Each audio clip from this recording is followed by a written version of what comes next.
Hello everyone and welcome back again. So सकाळ जाली आतां बट आतां व्हिडिओ बीन अपलोड करून दनपार जालीच आसतली आनी काल राती न्हू हांवें किचन बीन बरे भशेन वायंडअपूच करूंक नासलें. आयदनां बीन सगळीं धुल्लीं बट जे लास्टाचें वायपींग आसता न्हू तें हांवें करूंकूच ना बिकॉज काल रिजन कितें आसलो हें सगळें काम करूंक ना काय बिकॉज हळदी कुकमाकूय गेल्लें हांव आनी एक फ्रेंडाच्या घरानूय विजीट केल्लें. सो तें सगळें वायंडअप करता आनी घरान येता म्हणसर फूल घरान पसारो आसलो. कशें आसता आमी बायलां खंयीय भायर सरले न्हू जेन्ना घर एका दादल्याच्या जिवार सोडटा आमी मागीर तें घर आमी ज्या भशेन सगळें नीट एंड क्लीन दवरून जेन्ना आमी घरांतल्यान भायर सरतात तें तश्याक तशें आमकां मेळना.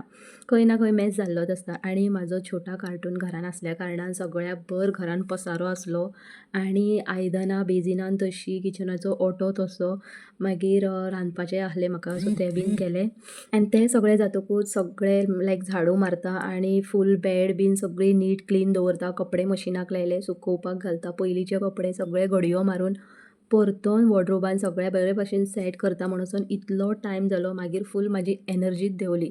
बट फायनली आयदनां बीन सगळीं घासून घेतलेलीं आनी तींच आतां ही पळय लायता. फूल आयदनाचें जें स्टँड आसा आमचें तें म्हटल्यार वॉश करून जें आमी दवरता भितर न्हू तें फूल जाल्लें प्लस आनी ओट्याचेरूय आनी आयदनां म्हटल्यार इतलीं आयदनां जाल्लीं. बट हांव म्हाजें कितें जालें हांव 4 भायर सरलें बिकॉज फ्रेंडाच्या घरान विजीट करपाचें आसलें. देन महिला मंडळाची एक मिटींग आसली ती एटेंड केली एण्ड मागीर खंय हळदी कुकमाक बीन 4-5 जाणां वयर वयता म्हणसर म्हाका येता येता म्हटल्यार ऑलरेडी म्हाका 9 बीन क्रॉस जाल्ले.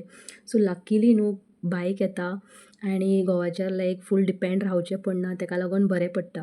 बट तें एक पॉजिटीव पॉयंट आसलो तरी न्हू फाटल्यान जीं मनशां हांव सोडून वयता न्हू ते लोक तांकां मातूय दिसना की हांव खंय तरी भायर सरलें आनी घरान येतकूच मातसो मूड रिलॅक्स जावनी म्हणटकूच ना तशें नासतातच बिकॉज घरान येतकूच हें सगळें मॅस पळोवन आमचो जो हायपर लेवल आसा न्हू तो आनी वाडटा.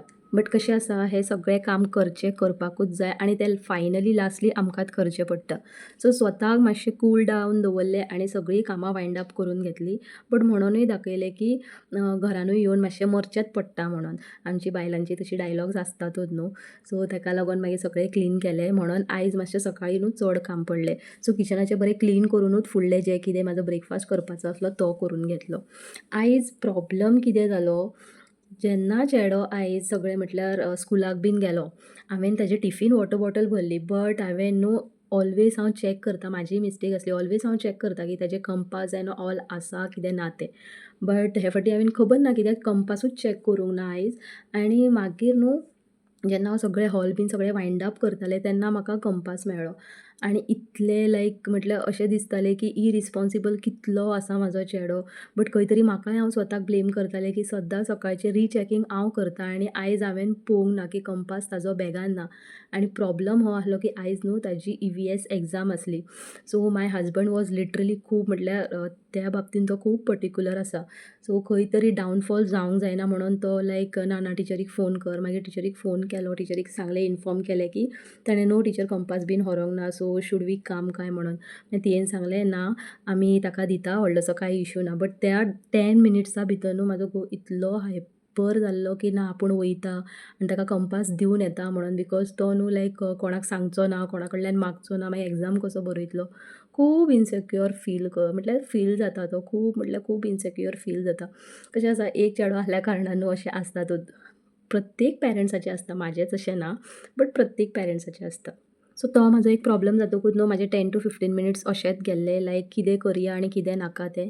मागीर मेथीची भाजी हांवें शिनून दवरली ती बीन बरी धुवन घेतली आनी आयज न्हू हांव कोकनट म्हटल्यार नाल्ल फोडटा म्हटल्यार हो एक बारीकसो गर मेळ्ळो भितर आनी खावपाक तर इतलो लायक पूण म्हाज्याकून परस न्हू म्हाज्या घोवाक लायक जाता. बट लकिली तो म्हटल्यार हांवेंनूच खावंक जाय आसलो कित्याक लागून तेंय सांगता बिकॉज हे टायमाचेर न्हू बाबू भायर सरलेलो स्कुलाक वचपाक आनी घोव पावोवपाक वयता म्हणटकूच म्हाका रावोंकूच जावंक ना सो हांवेंनूच खाल्लो तो.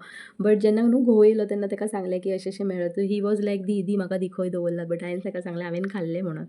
सो हांगा मेथीची भाजी करपाक घेतली सिंपल कांदो मिरसांग बीन घातलें आनी मेथीची भाजी घातली चिल्लली बरी बारीक चिल्लली आनी दाळ मातशी फुगत दवरता तूर दाळ ती बीन घातली आनी मातशें धांपणें घालून दवरलें.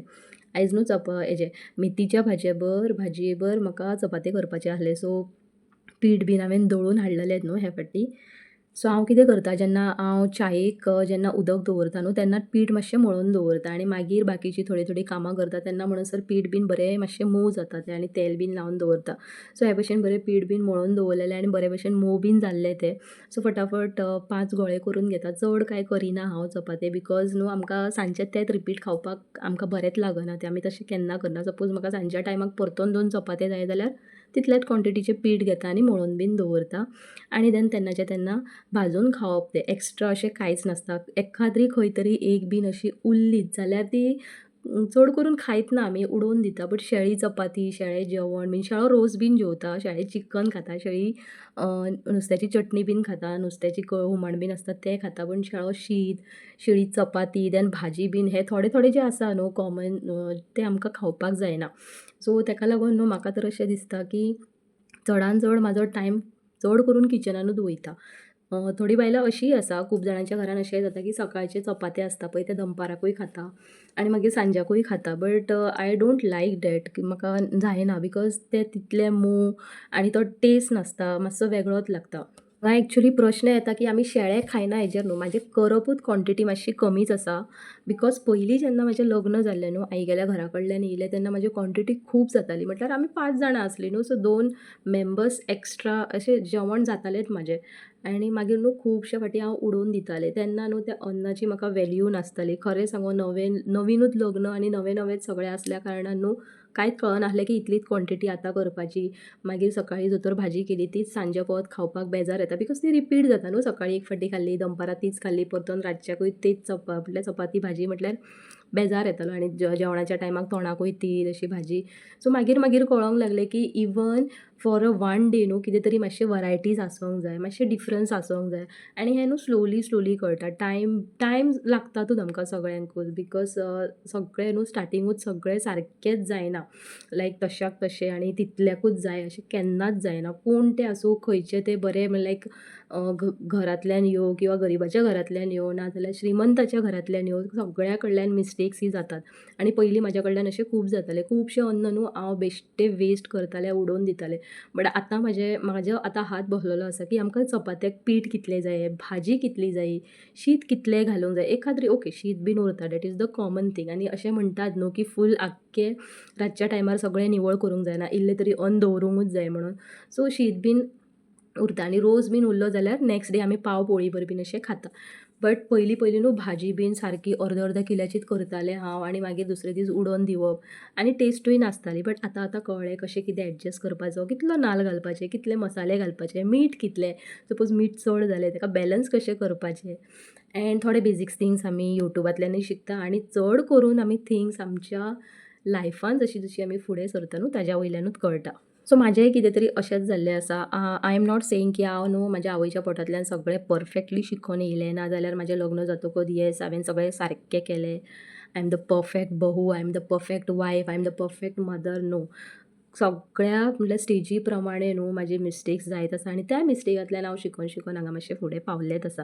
सो आयज घर कित्याक पुसलें बिकॉज ब्रेस्तार आसल्या कारणान म्हाजो न्हू साईबाबाचो व्रत आसलो. तेका लागून साईबाबाची मांडणी बीन केल्ली. आयज मातशें मन जायनासलें करपाक बट स्वताक मातशें फोर्स केलें ना. एकदां केलें न्हू करपाकूच जाय, सोडूंक जायना. कित्याक काल राती जी टायर्डनस आसली न्हू ती फुल्ली टोटली वचोंकूच नासली.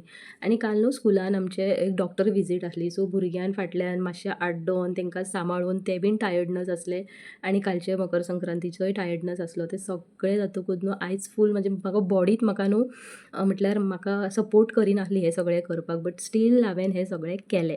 सो सगळे घरांतले वायंड अप जातकूच कामाक वचपाक भायर सरलें आनी हे भाशेन गेलो म्हाजो आयचो दीस. फाल्यां परतून मेळया एका न्यू व्लॉगान. Till then bye, see you, take care and thanks for watching. Please don't forget to subscribe.